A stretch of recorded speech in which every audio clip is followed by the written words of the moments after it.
Well, hello everyone. We are so excited today. We are talking about, I'm super excited.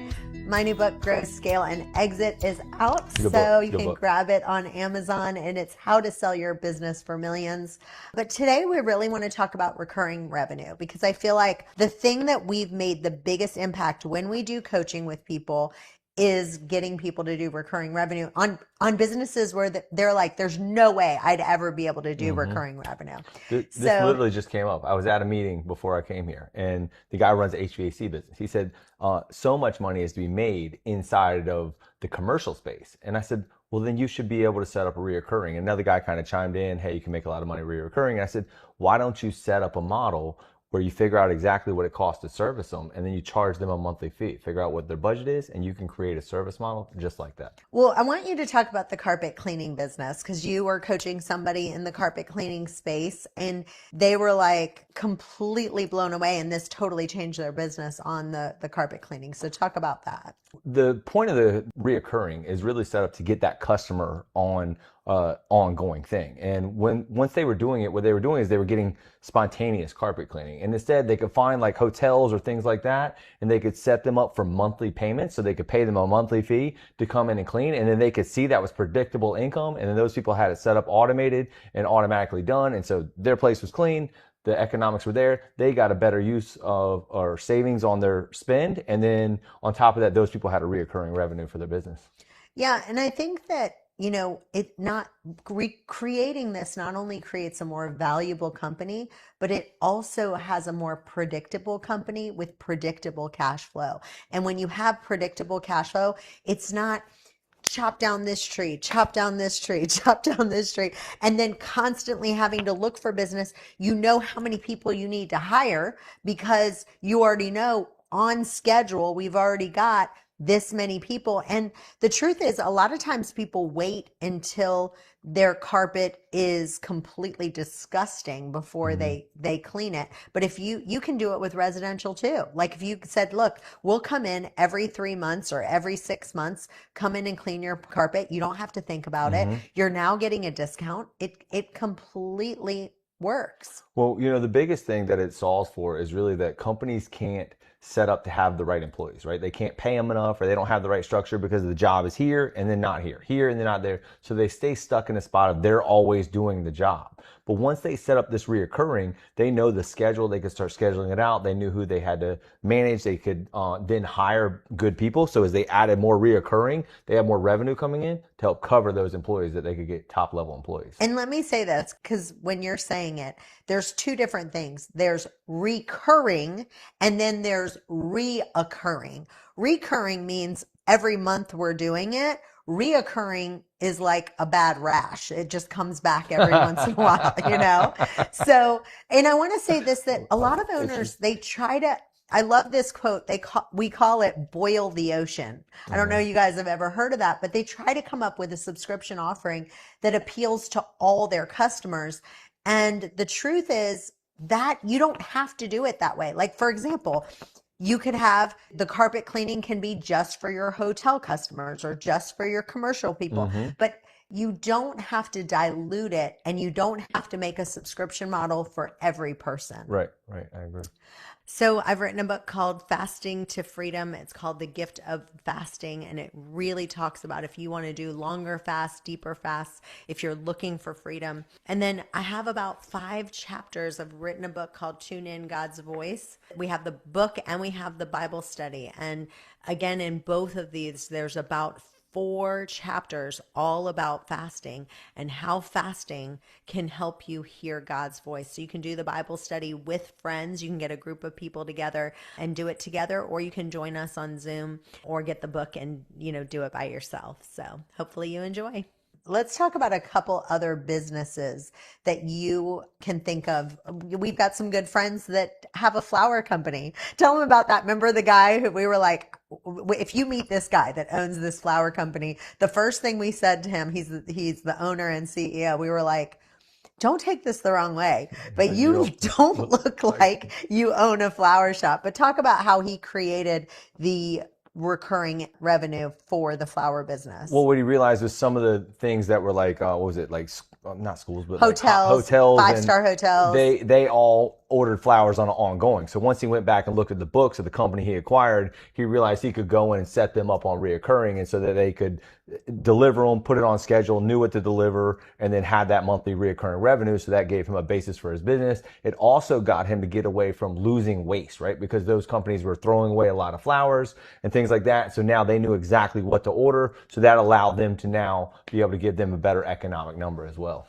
Yeah, and I think, we have a friend here locally who owns a company that does a home service business. And what they do is every 6 months they come in, they replace the filters in the air, they replace all kinds of different light bulbs, things that you just need, maintenance kind of things every 6 months. But because they're on this subscription, they also are the ones they go to when they need this, that, and the other. Yeah, Same thing with the HVAC business. That person already knows their house. They already know where the things are. They know what's wrong. And so automatically they do the subscription so that they can get the extra add-on change orders when they come up. There's a HVAC business that every 6 months they come and replace your furnace filters. Well, guess what? When you need a new furnace or when you need a new HVAC, since they I think they charge like $100 or $200 a year. That's it. But they're doing that so that, yes, they make a little bit of money on that. It's just extra money. But guess what? When you need a new furnace, when you need a new HVAC, who are you going to call? The guy who you've already built a relationship who comes out every 6 months to replace that filter. On top of that, we kind of talked about this in that meeting I was in. He said, I went behind a couple people and they're going in and telling everybody they got to replace the air conditioning, and they don't need it because they could just do maintenance and parts. But when he sets up the subscription model, those people are going to be able to come to him. So he's going to basically win twice by being the one by maintenancing it now to service it. And then when that time comes, replacing it, instead of the people that are just coming in hunting for the replacement and then they don't have any reoccurring. And sometimes people are doing that in their business and in their sales. Yeah. Let's talk a little bit about, I have this great acronym that I wrote in my book. It's called CARTS. And it talks about how to know what kind of business that you should build that's scalable. And one of them that I talk about is consumables, right? Like commodities that people kind of run out of. So like, for example, if you're a coffee drinker, you run out of coffee. If you shave your face or shave your legs, you run out of razor blades. We all run out of toner cartridge. So if you when you look at the subscription model and you have a business that has a commodity like that, you want to try to come up with something that can be on an automatic subscription. So I want to talk about the Mach 3 razor. So talk about like what a great model that would be if they would get people on a subscription model, or the Dollar Shave Club. They're competing with Dollar Shave Club at this point, but Dollar Shave Club mastered it with low price, great marketing. But I mean, ultimately, we don't do that. We have the Mach 3s, which we love, and we love their product, and we probably overpay for it on top of that. But yeah, if they had a setup where we could end up going and doing we fight over the razors, and sometimes. You have to go buy them pretty much regularly because we're fighting over between me shaving my legs, and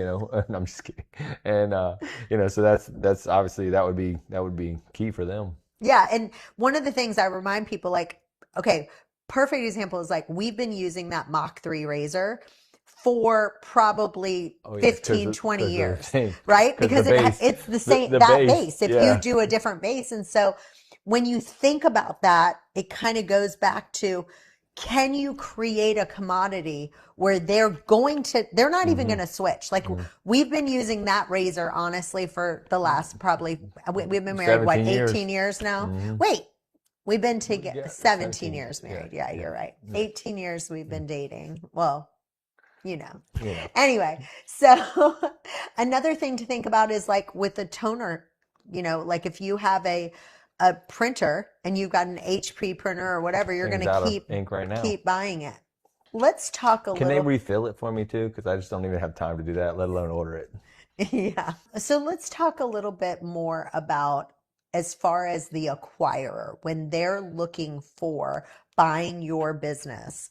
the amount of money they're willing to pay for your company if you have a subscription model. So I'll give you an example that we have in our house. I'll let you chime in on that. But we're really big on clean air, clean water. I mean, our whole house is like organic, organic, organic. So we have because of me. because we have an air doctor, and then we have a Jasper air filter. I can't even spell those. So the Jasper air filter, I guess when I bought it, I must have pushed a button. I don't even remember doing this, but they automatically send us a new filter every 6 months. It's like tied to our credit card, but the air doctor did not do that. So when we're out of the air doctor, we probably and then we ordered the wrong one, and then we had to send it back, and then ordered it again. Like, it was like, man, what in the world? But I was thinking about that. Like, if you can figure out a way that right when the customer gets it, it's automatically on that recurring revenue. That's the key of what you need to do.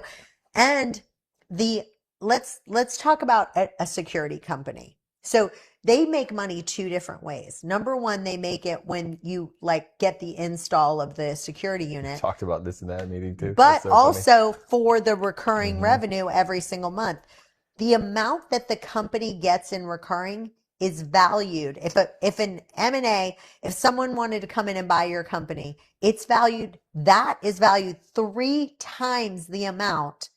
And the money that they're putting in, that's only 0.75. When we were talking about this, the guy was saying, he said, I was sitting there and he's out of Atlanta, and he said, look, we were the installers for those. And he said, and we went to go look at it, they said they were going to pay, we could sell it for 3 times EBITDA. He said, these other guys were getting 6 times revenue for the service. He said, so we just, or for the maintenance side of it. And so he said, instead of the install, we're going to take over the service, the ongoing service. So they added that and bolt on because it was worth more to build that than it was the other. And, you know, he had built a $25 million revenue business. So. Yeah. So that, I think one of the things that we can offer people is, people have said to us, our company is not, we're an accounting firm. Perfect example. Someone said, we're an accounting firm. We're not going to have recurring revenue. And it's like, yeah, we can come up with lots of ways to do recurring revenue. And one of them is the front of the line model, where you basically have the VIP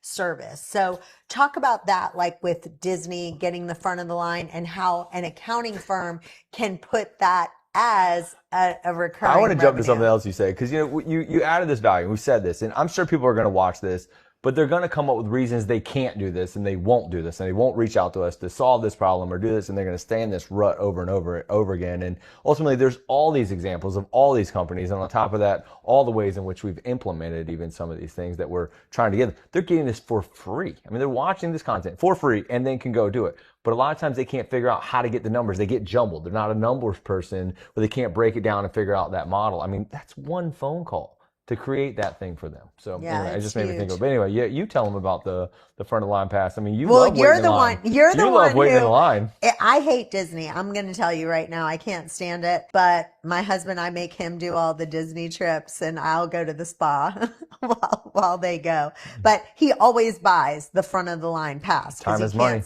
stand waiting in line for that.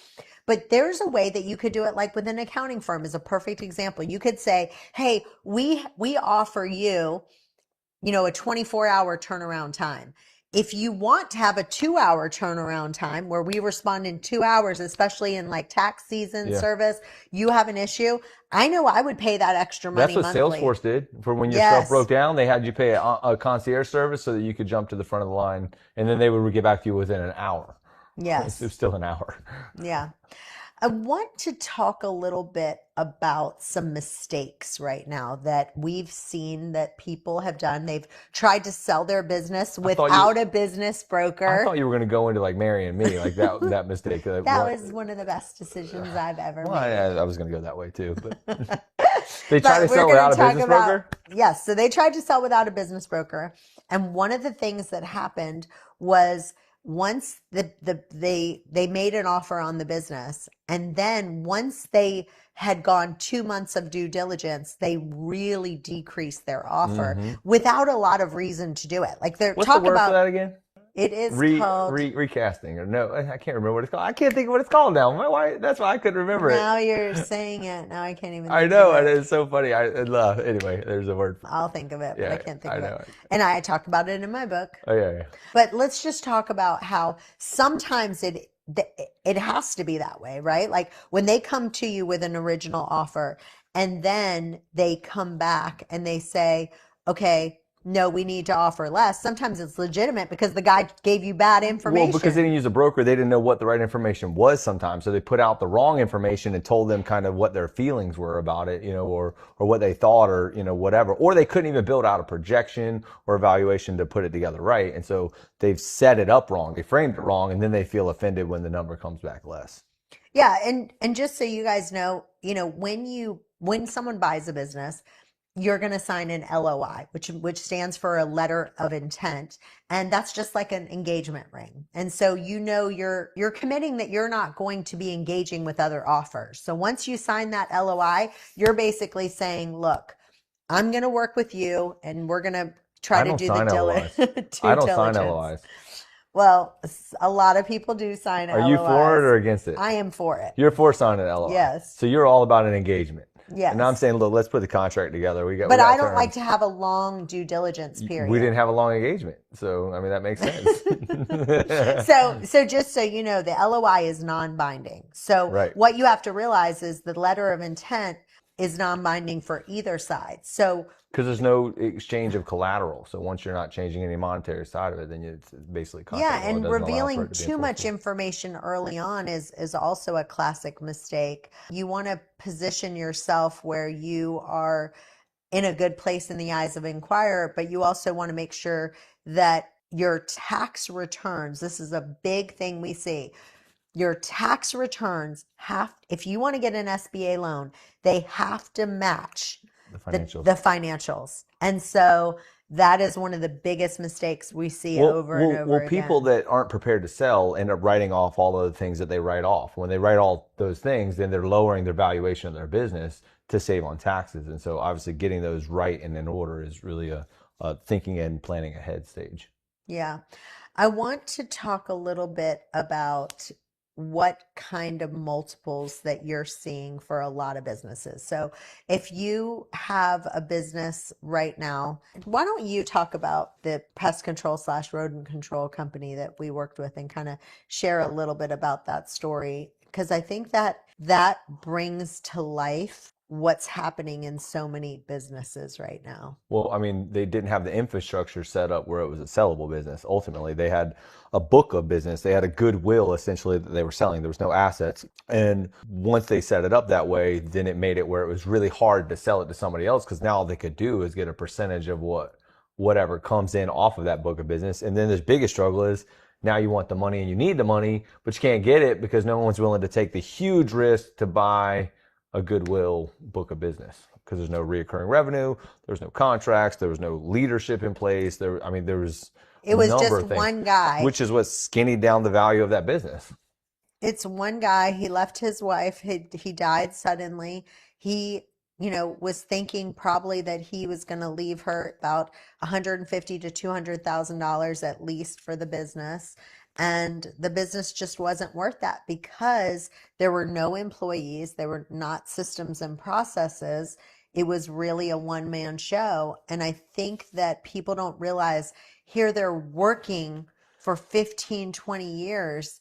And in their mind, the number they have that they're planning on selling for versus what it's going to sell for are two different things. And I look at that, even that situation, to what a lot of people are building and doing. And I say, well, what are you doing it for? Because if he worked all those years just to make the paycheck and to leave it in a non-sellable situation, I mean, you kind of have to be doing both sides. You're already in the business. You're already there. You might as well build it to a place where it was sellable. And ultimately, I don't know that he knew how. I mean, he was probably doing the best that he could, but I just feel like a lot of people may be in that spot, and there's resources out there to help them set that up.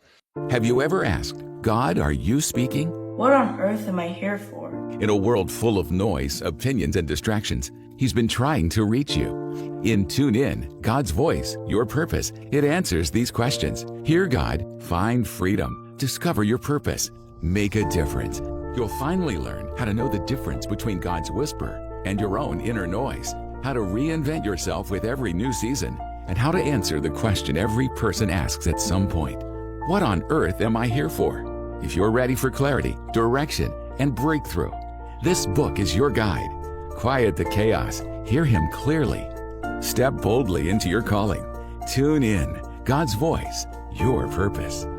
I want to talk a little bit about earnouts, what they are, how they work, and then working capital that you need to have in Who needs working capital? For what? It's always going to make money. You don't, payroll is like it's a maybe thing. You don't have to actually do that. Well, the earnouts are commonly used when you want to bridge the gap between what the seller wants and what the buyer is willing to pay. And so a lot of times there's some real issues with an earnout method. So I want you to kind of talk about some of the issues. In earnout, when I'm looking at it as part of buying a business, is really just saying, I don't trust what you built. I mean, I don't believe this thing is fully there. I feel like I can do something with it, but I'm going to take a percentage and pay you on whatever it succeeds, because can it run without you? Can it operate with a new person? Are all the procedures in place? And so whatever you're getting from that is risk against how much I have to work and how much I have to put up.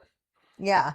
And when it comes to the working capital, a lot of times people need to realize, like, depending on what the business is needing on a day-to-day basis, that depends on how much working capital. So let's say you buy the business for 2 million, but you also need to have, say, 3 to 6 months of working capital in the account. So depending on what kind of business it is. So explain that. Well, paying attention to the cash flow is going to be really, really important, right? So, but and a lot of times the working capital is really the multiplier, because if I buy something, I don't plan on it doing exactly what it's doing. I plan on growing it, which means I'm going to have to invest more. So working capital is not just maintaining what it's doing. I have to spend more marketing, more employees, more. What is it? You know what came up for me when you say that? Because Okay. this is a perfect example. The girls will understand it, the guys won't. So a lot of times, like, we'll go shopping and I'll buy something, and I like my clothes to be fitted. He likes my clothes to be fitted on me, but I usually end up buying my clothes too small. And I always say this, I'm like, I'm going to buy it because I know I'll lose 5 pounds and be able to fit into it. It's like the one line I always say. And what we see all the time, right, is that the people come to us and they're like, oh, but it's only making this much cash flow now. But when I take it over, it's going to be making this much. And what I'm saying is, you have to plan on it making the same cash flow for a while to make sure that it can work. Unless you It's call like me to go in with you on it, and then it can Yes. make more. That's true. But I'm just saying, don't keep going in like I do and go, oh, I'll lose 5 pounds and I'll be able to fit into it, is the perfect example to go into that. All right. Well, we are about out of time. Any other last minute tips that you want to give people today on what they need to do to grow, scale, or exit their business? Yeah, there's two things. The customer acquisition cost and the lifetime value of a customer. Those two things are the most important thing you're going to need to scale and grow your business, because that's the difference. When I was talking about operating capital coming in, I know that if I want to grow the cost and the acquisition of more customers, I'm going to put in more money to acquire more customers. And I'm going to do that based on what I know each of those customers is worth over the lifetime of having that customer. And so those two things, if I was going to add anything else to this, it'd be figure those numbers out. If you don't know how to figure those out, I'm happy to help you. And I want to say one thing I talk about in the book. I talk about the dream and the drudge. And one of the things I mean by that is that, you're dealing with employees, you're dealing with fires putting out every day. And sometimes things get heavy as a CEO, and it starts getting to be the drudgery place. And you then get to the place where you just go, I just want out of this.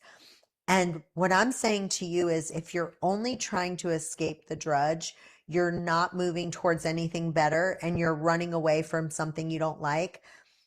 That's a harder exit, and it's not in the place that you want to be. And so that's why we're always telling people, contact us right now. Even if you go, I don't want to sell for 5 years, I don't want to sell for 10 years.